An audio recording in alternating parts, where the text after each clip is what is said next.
పరమాత్మ స్వరూపులైనటువంటి గురువులకు, పెద్దలకు నమస్కరిస్తూ తిరువూరు శేషమనేంద్ర ఆశ్రమం నుండి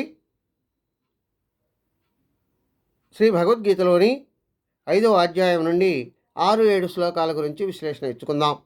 అవి ఏమని చెప్తున్నాయంటే, సన్యాసస్తు మహాబాహో దుఃఖమాప్తుమయోగతః యోగయుక్తో మునిర్బ్రహ్మణచిరేణాధిగచ్చతి యోగయుక్తో విశుద్ధాత్మా విజితాత్మజితేంద్రియః సర్వభూతాత్మ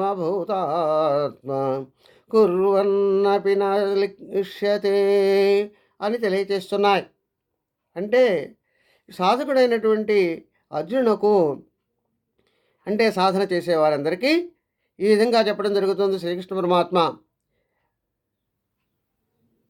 సన్యాసాన్ని అందుకోవాలంటే నిష్కామ కర్మానుష్ఠానం చేస్తూనే ఉండాలి. అలా చేయని వారికి అది చాలా కష్టం అవుతుంది. అదేవిధంగా కర్మయోగంతో పాటు మనశ్శీలుడై ఉండాలి. అంటే మనసు ఎప్పుడూ కల్మషం లేకుండా ఉండాలి, గుణవంతుడై ఉండాలి. అలా అలవర్చుకోవాలి. అప్పుడే పరమాత్మ త్వరగా అందుకుంటాడు అని తెలియజేస్తుంది. అదేవిధంగా మనస్సు ఎప్పుడూ కూడా పరిశుద్ధంగా ఉండాలి. శరీరాన్ని, ఇంద్రియాలను తను జయించగలిగి ఉండాలి.